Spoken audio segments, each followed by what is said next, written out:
About the artifact, this image in particular, which I believe is Children's Day 1983. Why? Yes. What's the significance of that? Why you selected this image? Well, I mean, I was very.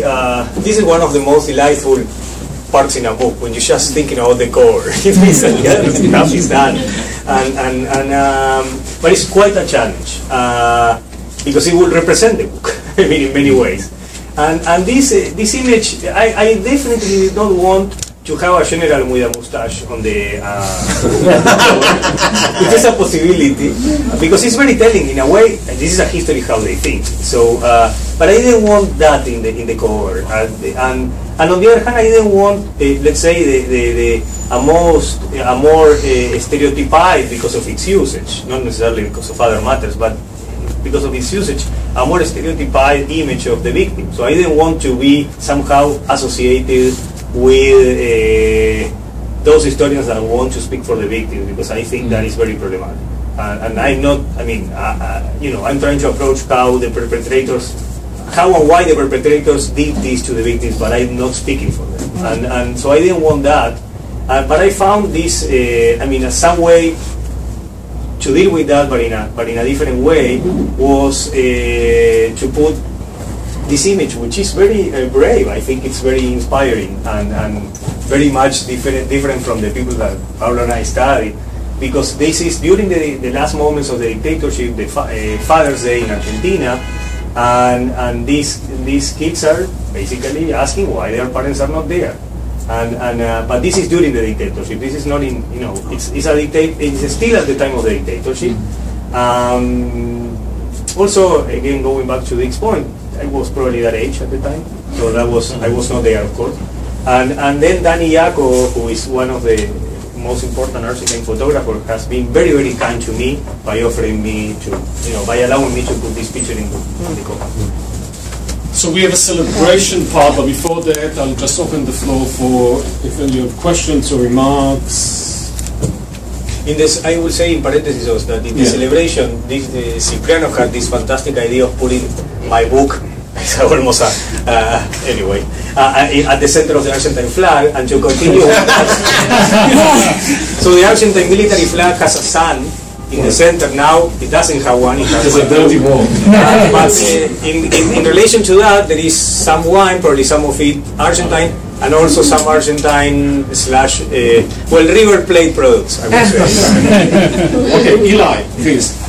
Yeah, Federico, I know you agree with me, I think you agree with me that if fascism function as a floating signifier, we still have to define the concept. We still need a historical understanding of it. And I'm reminded of an older book called Feudalism in History that was edited by a man named Colborn. And he took feudalism because everybody talked about feudalism all the time, and the term became completely vague. And they got people who worked on it, and they actually came up with that there were really only two actual examples of feudalism in world history, Japan and medieval Europe. I was always very convinced about that. And I thought, I do think that a similar attempt should be made in regard to the concept of fascism. So I haven't read this book, but I read your first book, and one of the things, which was wonderful, and one of the things that I, thought after I read that book was that you showed that there was a particular kind of fascism that included Latin America, Spain, and Italy that circulated there, and that raised for me the question of whether really we have to. There's a confusion between Nazism and communism and the totalitarianism thesis and so forth. It raised for me the question of whether we should, of the distinction between the kind of Hispanic Catholic fascism that you identified in transnational fascism and Nazism. Not to say that there isn't, a lot of overlap, but still, it started to clarify that distinction for me. And my question is whether in this book you have not moved to a much broader general concept of fascism which I'm not sure how to distinguish, since I haven't read the book, obviously, but how to distinguish from authoritarianism, dictatorship, the use of violence. It's just a general question about the trajectory of your work and the problem of the concept. Just a short response. And okay. Well, I mean, I appreciate the question. That is, I appreciate the question, Eli. I mean, because it's one of the questions that the book wants to answer, and I think it answered. Now I'm talking about the book in the third person. That's interesting.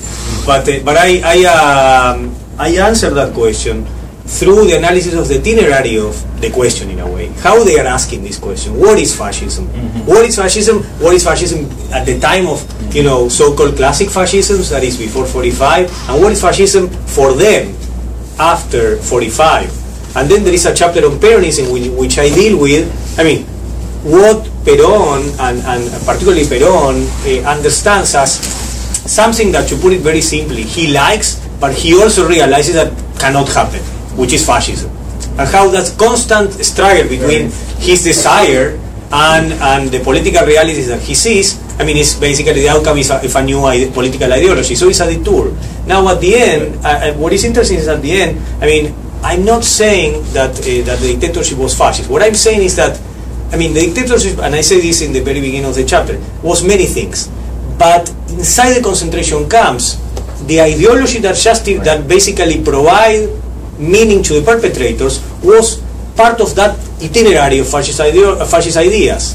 And then, like, can I say something else? That my favorite chapter, which is I mean, I don't know why it's my favorite, but it's my favorite because of the basically this what you know, for lack of a better word, like this anecdote, such as the Baxter anecdote. I mean, the crazy 60s, because if there is all, the entire book is about what is left and what is right, and how it is beyond, and how it goes, contextually goes beyond these standard definitions. Then the 60s are, you know, are very challenging to historians. And one thing that I have to say is that Baxter did two things after the meeting with Perón. In the short run, he because he was in Madrid, he met with Otto Skorzeny, which was the SS commando that had rescued or liberated Mussolini from, you know, from his prison. And they took Mussolini to the north. He met with Hitler and then returned to Salò, created Salò. So that's one. The other thing is that after that meeting, and after basically having, so after disliking Perón for basically putting Mussolini there, he met with Skorzeny. And then after that, and because of Perón and his links with Chinese Maoism, he went to China to train in guerrilla warfare. And then he went to Vietnam and fought briefly against the Americans in Vietnam. So, I mean, you see this, I mean, to me this is a huge challenge contextually and intellectually to explain this guy. It's don't flood for me, Argentina. Please. Yeah, well, mine is actually more of a layered question. I'll come out and say, as far as I know, I am the granddaughter of a war veteran, World War II in Korea.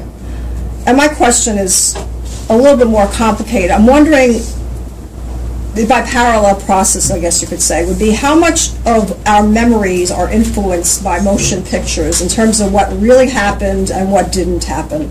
In other words, movies, say, like Saving Private Ryan, which, by way of parallel process, you could say flag waving, okay, for lack of a better word, okay? The reality is most people came back and they probably didn't live very long, okay? My grandfather died in 1973. He was in the 60s. Two wars, United States Navy. I'm wondering how much of our memories are shaped by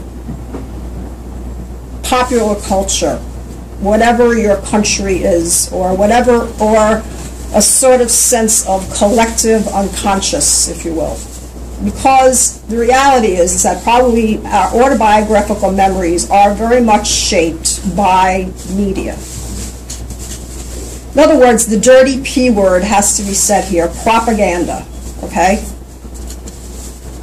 Thank you. Your quick response? Yes, I mean, there is a way in which I can address the question and relate it to the book, and is that what is interesting is the constant interaction between the believers in these hardcore ideas and society at large. And this returns to, to the issue of consensus. Yeah. Because you don't need basically, and this is, and Dick also mentions this. What is, why these people that should be marginal, and in a way they are, why they are so influential. And there are different layers of transmission. Of course, propaganda is one, as they understand it, basically. But this is very interesting because, which are the moments, particularly the moments of historical ruptures, in which there is a kind of very fluid link between the two. Because on most occasions they are not. And Pablo mentioned the three, in Argentina, the three most important of them, in which you have this, if you really want to have fun, like on YouTube, the kind of weird fun that we find in historical sources. Like when Argentina defied the British Empire and went to war against the British Empire, and then you have General Galtieri at the plaza. The kind of, what is incredible about that is the kind of thing he's saying, and there seems to be a correlation between that irrationality and basically the huge amount of people that are in Plaza de Mayo, the main place in the country, some kind of agreeing with that. And that is a moment in which, they are able to, but on the other hand, they realize that, and they clearly realize about this, and in a way, like many other regimes, and I talk about, in the book, I compare something that General Videla says to the famous Posen speech by Hitler. Because there is a realization at some point that some things are only for the believers, and what happens in the concentration camp is not for the population. I try to explain why the concentration camp. It's not the population; they cannot digest it. At one point, what is interesting is also that Pinochet, for example, did this that in the stadium, and they realized that look what happened to him. This cannot happen. And so they have this very constant reading of reality. So it's not really, they are in and out, and that is very interesting. That makes, when you what fascism is. Please. Yeah. Federico, first of all, thank you very much for your book, that I didn't read it yet because just got it yesterday, but I know more or less your ideas and read the whole, most of your works. And my question goes directly precisely to the title, the ideological origins of the dirty war, the connection. Actually, the connection. What makes Argentina, in this case, different? Let's put it bluntly. The junta in Uruguay has killed a lot of people too. Chile, Pinochet has killed a lot of people too. Neither of one have passed through this process that I imagine that you are mentioning in the book. The fascism, that kind of particular feeling of Argentinian intellectual fascism, and they loved the word, they loved the connection. Some of them were against, some of them were in favor, but basically there was a debate about fascism. In no country in Latin America was such a fascination with fascism. But nevertheless, the other guys, Pinochet, which was not so much fascinated with that, killed a lot of people. Argentina and Uruguay did the same thing. Franco was not fascinated with fascism, or even repressed fascism, maybe Falange, and he made a mass killing. So my question is directly to that precise point. I understand your point that most of these journalists learned with the journalists of the 30s and the 40s. They were part of the La Nueva República and stuff that we all know. But still, still the question of the connection makes me a little bit uneasy. Probably there were a bunch of criminals that learned from French counterinsurgency. That is much more plausible. And the fascism, even the fascism himself, when they were connected with the national intellectual that regarded the simple fascism, fascism were scorned them. Riel Rochelle scorned Argentine nationalists. They were kind of, they said that the fascists mentioned that. They are kind of right-wing nationalists. We're fascists, serious fascism means a social connotation. They were much more of the kind of caution against the state or whatever. But fascists were much more connected to a social aspect. Okay, so that's what makes me a little bit uneasy. Although I found that your attempt is great in the terms of connecting and trying to grasp that intellectual frame which flavors there, which makes Argentina a different country. It's unbelievable how much. Thank you, Alberto. I mean, Alberto Federico is one of the most important authors working on Argentine fascism. So, I mean, I really respect your opinion, and you appear, I mean, a couple of times in this book, and basically your approach to the relationship between fascism in the 30s and Peronism has been very influential to me. There is, I mean, going back to Andrew's point about this kind of floating situation, I will use this, although it's not in the book, by the way. Because, I mean, in Argentina, and the same again, you can say in Italy or many other places, I mean, you have different economic policies. I mean, in Argentina you have, during, I mean, 1930, I mean, one couldn't say that Uriburú's policies were, you know, what were the dictatorship of 43 that, I mean, that basically created Perón and played, you know, I mean, they were very different. And then you have, in, you know, basically neoliberal policies in the 1970s. So from the economic side, I mean, there are so many distinctions, and in a way, there are transnational connections. I mean, because Pinochet and the Argentine generals were economically doing things which were very similar. Now, my question is different. I mean, not, I mean, because on you know, on the phenomenological dimension, I mean, they all kill. I agree. My question is why? Why in this case? How they justify these killings in this case? And there were many influences, by the way. I mean, your point allows me to basically one of my interlocutors, but also basically an approach that I really criticize, and I'm basically writing against, is this, particularly in this country, in the US, to present all these regimes to as basically, so according to some academics in the US, the Latin American left has agency, but the right, it doesn't. It's because of what the US, or in some cases France, says, basically tells them to do. So the Latin American left, a lot of agency there, they are on their own. The right, they are imports. Which is part, again, going back to the Argentina, this is part of the same kind of discussion, that the right or the left, whoever is speaking from the right or the left, cannot be truly national. So I take, a different approach, because basically what they say is that that this is, in a way, the Argentine way. So why they, and in the way they do this, I see much more influence. So of course, the Cold War context, I talk about that, as well as, the French influence is important, but in Argentina, for these people that including the senior members of the junta, were trained under fascist teachers at the time of fascism, the most important influence is the Argentine tradition of fascism. This is what I'm saying. Now, what is interesting, going back to the issue of chapter 6, which is a kind of the history and theory of the concentration camps and the torture that goes inside them. So it really goes inside, but not in a kind of, at least in an intellectual history way. I try to approach what happens in the concentration camps. And basically what they are telling them, and this is coming from both perpetrators and victims, and the process of meaning making, right? They are torturing someone, okay? And it's not to extract truth for them, at least this is how they understand it actually. Yeah, of course, they want to extract truth, but more important than knowing the truth is telling the truth to the victims, to the extent that the victims at one point accept that truth as their own. When the victim finally accepts and Primo Levi talk about this as the moment of the Muslim. The Muslim is the one that somehow doesn't think that he should be living. That is at the moment in which the victim somehow approaches Nazi ideology, because the Nazis agree with the Muslim. Okay? So my life is not worth it.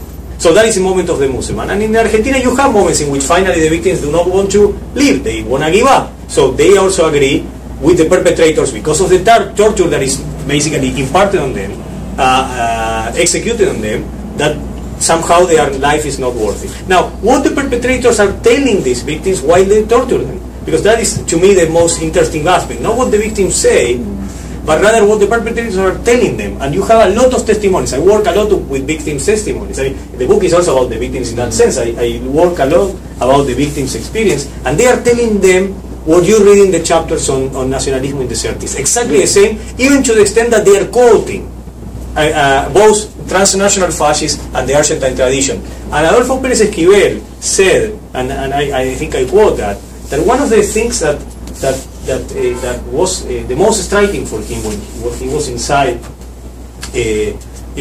prison, is that on the wall there was the word nacionalismo with a C, right? Which in Spanish then it means nacionalismo with a C is how the Argentine fascists call themselves. If you put the C, the Z, I mean, it becomes Nazi. Okay, so you have that synthesis as they understand it, and this is what they are telling the victims. They are torturing people. I mean, why? This didn't happen in Chile, as far as I know. Why, when you are torturing someone, you put the tape recorder with a speech by Hitler or Mussolini or Franco? This is what they did. So some moment, I mean, and this is what the transcontextual that I basically referred to when I was talking about what Oz said, because the transcontextual, why they feel, I mean, and they tell the victims, and I will finish with this. They say, they believe that this is a kind of long century fascist war that they are fighting. And they said to the victims, particularly the Jewish victims, they say, Hitler lost the war, but we will win, and we will kill you. This is a quote, right, in the book. So, I mean, this is the, I mean, I'm interested in, I mean, and I agree with the transnational, similarities. But why they did this in Argentina, it is an Argentine story. Also transnational. But we have time for two short questions, one here. So it seems to me that there's one other important strain in the dictatorship and in the violence in Argentina that maybe has less to do with fascism and has a lot more to do with discipline and relegating what is properly the public and the private sphere, in the sense that, like in the Naval Mechanics School, you also have the officers insisting that the prisoners go through this process of recuperation where they recover themselves and become Argentine again, and they make the women put makeup on and they take the men to soccer games. And it's that, in contrast to European fascism maybe, there was a way in which the Argentine dictatorship insisted on society not mobilizing itself, that it was about relegating certain activities back to the private sphere. Their rhetoric is not nearly as grand, maybe, as the European fascists. I mean, the dictatorship is called the process of national reorganization. It's this very boring, bureaucratic sounding rhetoric. Which is very Kafka, of course. Right, but I'm wondering why see it in that sense as fascism, as opposed to seeing it as about discipline, or seeing it as about creating the sort of proper spheres of life for different types of people, that they didn't demand loyalty to the state and the nation in the same way. We get another question, thanks. In the back, yes. I think my question kind of builds on that. I'm interested in the ideological origins part. I mean, Umberto Eco talks about the 14 ways of looking at a black shirt. I just want to synthesize it down like 4. It'd be like the cult of the nation, the cult of heterosexual masculinity, the idea of this national myth that you revert to instead of reality, I guess is that story there? Also, the cult of violence. Are those 4 stories there in the dirty world? So these are big questions, no? Yes. How much time I have? A few minutes. You know that in this university I have a very bad record for the time. Go ahead. I mean, you have made very fine points, and I don't think they are mutually exclusive with the dimension that I'm studying. Although ESMA and the Navy, they have. I mean, they seem to differ with other camps and other elements of the armed forces in terms of who they believe were quote-unquote recuperables, right? I mean, people that could be recovered. Of course, Argentine Jews were out of the question, which for me, I mean, like I dedicate a lot of time to the experience of Argentine Jews in the camps, because to me that is very symptomatic of the ideology that I'm studying. Because, I mean, there is this sense of, the sense as basically told by the sources that they are saying, with the other people that I torture, I mean, one perpetrator will say, "It's my call of duty. With you, it's just fun." I mean, now I ask, what kind of fun? How this can provide an ideological fulfillment? Because torturing people is the way for them to somehow prove that the idea is a reality, right? I mean, and I take this very much in the Arendtian sense, how an ideology works. Because basically, in the bodies of these people, they want to prove that the idea is true. So when finally the victim is told to somehow, like men are asked to behave, for example, like dogs. I mean, to me, one could find even sophomoric dimensions to this, but I don't focus on those, but rather how this relates to what they have been saying about, Jewish bodies, for example. So I mean, all these possibilities are not mutually exclusive, I think. I'm very basically focusing on the ideological connection. But you're right, I mean, on certain segments, and there was a lot of disagreement. And my point in the book is the dictatorship was a very complex phenomenon. As opposed to Chile, it was a junta.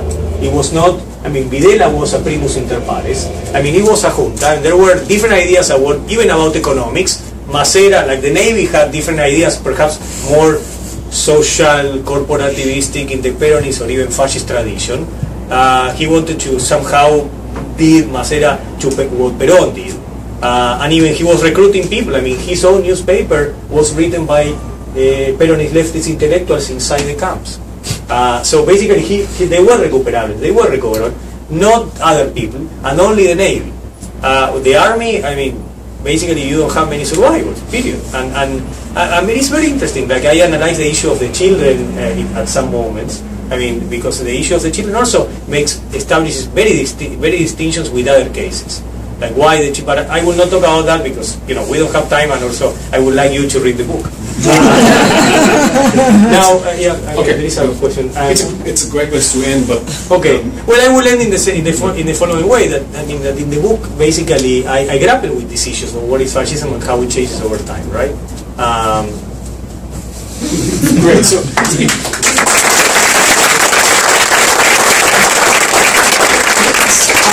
To have a party after an hour and a half of talking about the dirty war, but we do have refreshments, and if you are of age, we also have alcohol, and the books are also available outside for those of you who haven't purchased or read the books. Congratulations again, and thank you for the